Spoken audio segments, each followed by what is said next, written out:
ಅಂದ್ರ ಆತ ಎಷ್ಟು ದಿನ ಬದುಕಿದ್ದ ಅಂತಂದ್ರ ತಾನು ಆಳ್ವಿಕೆಯ ಮಧ್ಯೆನೆ ಆತ ತೀರಿ ಹೋಗ್ತಾನ. ಇದರ ಮಧ್ಯೆ ಏನಾಗ್ತೈತಿ ಅಂತಂದ್ರ ಅಲ್ಲಿರ್ತಕ್ಕಂತಹ ಮಂತ್ರಿಗಳಿಗೆ ಒಂದು ತಲೆನೋವಾಗ್ತದೆ.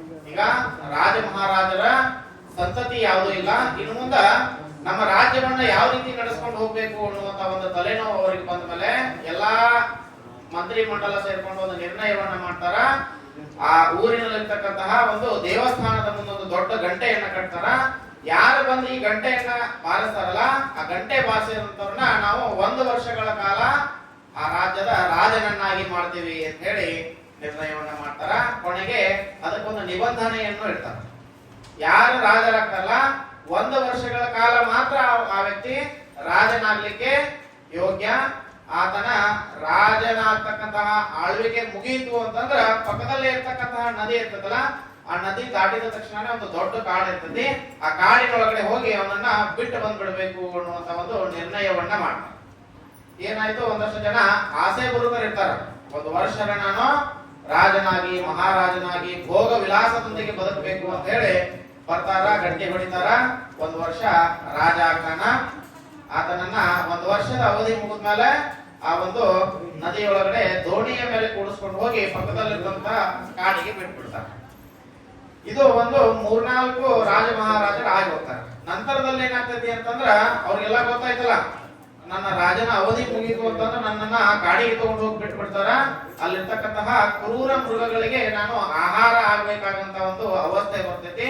ಏನ್ ಬೇಡ, ಹ್ಯಾಂಗ ಇದ್ದಂಗೆ ಇರುವಲ್ನಾಗ ನಾನು ಸಾಮಾನ್ಯ ಮನುಷ್ಯನಾಗೇನೆ ಇರ್ಲಿ ಅಂತ ಹೇಳಿ ವಿಚಾರವನ್ನ ಮಾಡ್ಕೊಂಡು ಯಾರು ಆ ಗಂಟೆಯನ್ನ ಹೊಡಿಲಿಕ್ಕೇನೆ ಬರೋದಿಲ್ಲ. 1 ತಿಂಗಳಾಯ್ತು, 2 ತಿಂಗಳಾಯ್ತು, 3 ತಿಂಗಳಾಯ್ತು, ತಲೆನೋವು ಬಂತು. ಮತ್ತು ಮಂತ್ರಿ ಮಂಡಲ ಅವ್ರು ವಿಚಾರ ಮಾಡ್ತಾರ, ನಮ್ಮ ನಿಬಂಧನೆಯೊಳಗಡೆ ಏನಾದ್ರು ಸಡಿಲಿಕೆಯನ್ನೇನಾದ್ರೂ ಮಾಡ್ಬೇಕೇನು ಅಂತ ಹೇಳಿ ವಿಚಾರ ಮಾಡ್ತಾರ. ಅದರ ಮಧ್ಯೆ ಏನಾಗ್ತತಿ, ಅದೇ ಒಂದು ಊರಿನ ಒಬ್ಬ ಭಿಕ್ಷುಕ ಬಂದ ಆ ಗಂಟೆಯನ್ನ ಹೊಡಿತಾನ.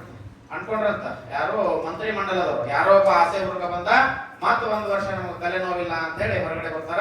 ಬಂದವ್ರನ್ನ ನೋಡಿದಾಗ ಆ ಭಿಕ್ಷುಕ ಆ ಗಂಟೆ ಹೊಡೆದ ಆ ಗಂಟೆ ಕೆಳಗಡೆ ನಿಂತಿರ್ತಾರ. ಕೇಳ್ತಾರಂತವ್ರು, ಯಾಕೆ ಗಂಟೆ ಹೊಡೆದಪ್ಪ ಅಂತ ಹೇಳಿ. ಇಲ್ಲ, ನಾನು ರಾಜ ಆಗವಿದ್ದೀನಿ, ಅದಕ್ಕೆ ಗಂಟೆ ಹೊಡೆದಿನಿ ಅಂತ ಹೇಳ್ತಾರೆ. ಮತ್ ನಿನಗೆಲ್ಲ ನಿಬಂಧನೆ ಗೊತ್ತೈತಿಲ್ಲ, 1 ವರ್ಷಗಳ ಕಾಲ ಮಾತ್ರ ನೀನ್ ರಾಜ, ನಂತರದಲ್ಲಿ ತಗೊಂಡು ಹೋಗಿ ನಿನ್ನ ಪಕ್ಕದಲ್ಲಿರ್ತಕ್ಕಂತಹ ಕಾಡಿಗೆ ಬಿಟ್ಟು ಬಂದ್ಬಿಡ್ತೇವಿ ಅಂತ ಹೇಳ್ತಾರೆ. ಆಯ್ತು, ನಾನು ರಾಜ ಆಗ್ತೇನೆ ಅಂತ ಹೇಳ್ತಾರೆ. ಆತನನ್ನ ಕರ್ಕೊಂಡು ಹೋಗಿ ಅವಂಗ ಒಳ್ಳೆಯ ಒಂದು ವೇಷಭೂಷಣವನ್ನ ಹಾಕ್ತಾರ. ರಾಜನಾಗಲಿಕ್ಕೆ ಏನೇನು ಬೇಕೋ ಎಲ್ಲಾ ಪೋಷಾಕಗಳನ್ನ ಹಾಕಿ ಆತನಿಗೆ ರಾಜ ಮರ್ಯಾದೆಯಿಂದ ರಾಜನನ್ನಾಗಿ ಮಾಡ್ತಾರೆ. ಹೋಯ್ತು, 1 ತಿಂಗಳು ಹೋಯ್ತು, 2 ತಿಂಗಳು ಹೋಯ್ತು, 3 ತಿಂಗಳು ಹೋಯ್ತು, 6 ತಿಂಗಳು ಹೋಯ್ತು. ಇನ್ನೇನು 2-3 ತಿಂಗಳು ಅಷ್ಟೇ ಉಳಿದ ಅಂತಕ್ಕಂಥ ಸಂದರ್ಭದೊಳಗಡೆ ಅಲ್ಲಿರ್ತಕ್ಕಂತಹ ಮಂತ್ರಿ ಒಬ್ಬ ಬಂದ್ ಹೇಳ್ತಾನ, ಇನ್ನು 3 ತಿಂಗಳು ಉಳಿದದ, ನೀವು ಕಾಡಿಗೆ ಹೋಗ್ಲಿಕ್ಕೆ ತಯಾರಾಗ್ರಿ ಅಂತ ಹೇಳ್ತಾನ. ಅವ ಅಗದಿ ಕಟ್ಟಿಟ್ಟಾಗ ಹೇಳ್ತಾನ, ಆಯ್ತು ನಾನು ತಯಾರಿದ್ದೀನಿ ಅಂತ ಹೇಳ್ತಾನ. 2 ತಿಂಗಳು ಉಳಿತು, ಮತ್ ಬಂದ್ ಹೇಳ್ತಾರ, ಆಯ್ತು ನಾನು ತಯಾರಿದ್ದೀನಿ ಅಂತ ಹೇಳ್ತಾನ. ಇನ್ನೇನು ಹೋಗ್ಲಿಕ್ಕೆ 1 ವಾರ ಇರ್ತೈತಿ. ಅಲ್ಲಿರ್ತಕ್ಕಂಥ ಮಂತ್ರಿಗಳು ಬಂದ್ ಹೇಳ್ತಾನ, 1 ವಾರ ಉಳಿದೈತಿ ನಿಮ್ದ, ನೀವು ತಯಾರಾಗಿರ್ರಿ ಅಂತ ಹೇಳ್ತಾನ. ಆತನ ಮುಖದ ಮೇಲೆ ಒಂದು ಸಣ್ಣ ಗೆರೆನೂ ಬಂದಿರೋದಿಲ್ಲ. ಆತ ಖುಷಿಲೇನೆ ಹೇಳ್ತಾನ, ಆಯ್ತು ನಾನು ತಯಾರಿದ್ದೀನಿ ಅಂತ ಹೇಳ್ತಾನ. ಇನ್ನು ನಾಳೆ ಬೆಳಿಗ್ಗೆ ನೀನಿನ್ನ ಕಾಡಿಗೆ ಹೋಗೋವಿರ್ತಾನ. ಅವತ್ ರಾತ್ರಿ ಬಂದು ಹೇಳಿದ್ರಂತ, ನಾಳೆ ಬೆಳಿಗ್ಗೆ ನೀವು ಕಾಡಿಗೆ ಹೋಗ್ಬೇಕು, ತಯಾರಾಗಿರ್ರಿ ಅಂತ ಹೇಳ್ತಾರ. ಹೇಳಿದ ತಕ್ಷಣ ಆಯ್ತು ತಯಾರಾಗಿರ್ತೀನಿ ಅಂತ ಹೇಳ್ತಾರ. ಬೆಳಿಗ್ಗೆ 5 ಗಂಟೆಗೆ ಮಂತ್ರಿ ಮಂಡಲದವರೆಲ್ಲರೂ ಬಂದು ನಿಲ್ತಾರಂತ. ಅವ್ರು ಬರೋಕಿನ ಮುಂಚೆನೆ ಆ ರಾಜ ಬಂದು ನಿಂತಿರ್ತಾನ, ಆ ಕೆರೆಯ ದಂಡಿಗೆ ಬಂದು ನಿಂತಿರ್ತಾನಂತ.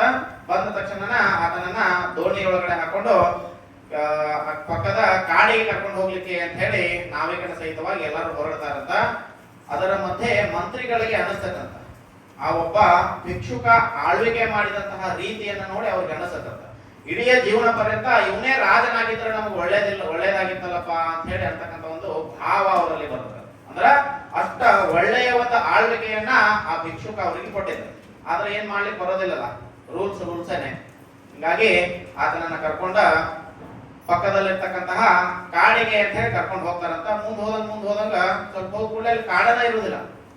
ಆ ಕಡೆ ತಿರುಗಿ ನೋಡ್ತಾರ, ದೊಡ್ಡದಾದಂತಹ ಒಂದು ಅರಮನೆಯಲ್ಲಿ ನಿರ್ಮಾಣ ಆಗಿರ್ತೈತಿ. ಗಾಬರಿ ಆಗ್ತಾರೆ ಇವರೆಲ್ಲರೂ, ಏನ್ ದೊಡ್ಡದಾದಂತಹ ಕಾಡಿನಲ್ಲಿ 1 ವರ್ಷದ ಹಿಂದ ಏನೊಂದು ಭವ್ಯವಾದಂತಹ ಅರಮನೆ ನಿರ್ಮಾಣ ಆಗಿದಲ್ಲ ಅಂತ ಹೇಳಿ ವಿಚಾರ ಮಾಡ್ತಾರ. ಏನಾಯ್ತು ಇದಂತ ಹೇಳಿ ಅವ್ರವ್ರ ಮಧ್ಯೆ ಪರಸ್ಪರ ವಿಚಾರ ಮಾಡೋ ಸಂದರ್ಭದೊಳಗಡೆ ರಾಜ ಹೇಳ್ತಾನ, ಈ ಪರಿಸ್ಥಿತಿ ನನಗ ಬರ್ತೈತಿ ಅಂತ ಹೇಳಿ ನನಗೆ ಮುಂಚೆನೆ ಗೊತ್ತಿತ್ತು. ಹಿಂಗಾಗಿ ನಾನು ರಾಜನಾದ ಮೊದಲನೇ ದಿನಾನೇ 1 ಜನ ನಮ್ಮ ರಾಜ್ಯದಿಂದ ಆ ಒಂದು ಮರ ಕಡಿತಕ್ಕಂಥವ್ರನ್ನ ಕಳಿಸ್ಕೊಟ್ಟು ಇಲ್ಲಿರ್ತಕ್ಕಂತಹ ಕ್ರೂರ ಮೃಗಗಳನ್ನೆಲ್ಲ ಬೇಟೆ ಆಡಿ ಓಡಿಸಿ ಇಲ್ಲೊಂದು ದೊಡ್ಡದಾದಂತಹ ಭವ್ಯ ಅರಮನೆಯನ್ನ ನಾನು ಕಟ್ಟಿದ್ದೀನಿ. ಆಮೇಲೆ ಆ ಜಾಗದೊಳಗಡೆನೂ ಸಹ ಒಂದಷ್ಟು ಮಂದಿ ಮಂತ್ರಿ ಮಂಡಲವನ್ನು ನಾನು ನೇಮಕ ಮಾಡಿದ್ದೀನಿ. ಇಲ್ಲಿಂದ ಇಳಿದ ತಕ್ಷಣನೇ ಆ ಮಂತ್ರಿ ಮಂಡಲ ಬರ್ತೈತಿ, ನನ್ನ ಮೇಲೆ ಮತ್ತೊಂದು ಕಿರೀಟ ಹಾಕ್ತಾರ, ಆ ಒಂದು ರಾಜ್ಯಕ್ಕೆ ನನ್ನನ್ನ ರಾಜನನ್ನಾಗಿ ಮಾಡ್ತಾರ ಅಂತ ಹೇಳಿ ಆ ಮಹಾರಾಜ ಹೇಳ್ತಾರೆ. ಇವ್ರು ಗಲಿಬಿಲಿ ಆಗ್ತಾರೆ, ಇಷ್ಟಂಗೆ ಶಾಣೆ ಆದಾಯ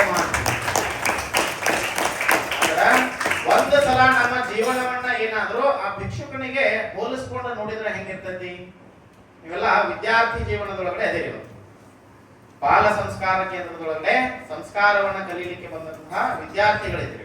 ಅಂದ್ರ ನೀವೆಲ್ಲ ರಾಜ ಮಹಾರಾಜರ ಈ ಸಂದರ್ಭದೊಳಗೆ ನಿಮ್ಮ ಹತ್ರ ಸಾಕಷ್ಟು ಅವಕಾಶಗಳದಾವು, ಓದಲಿಕ್ಕೆ ಬರೀಲಿಕ್ಕೆ ಸಾಕಷ್ಟು ಅವಕಾಶಗಳದಾವ.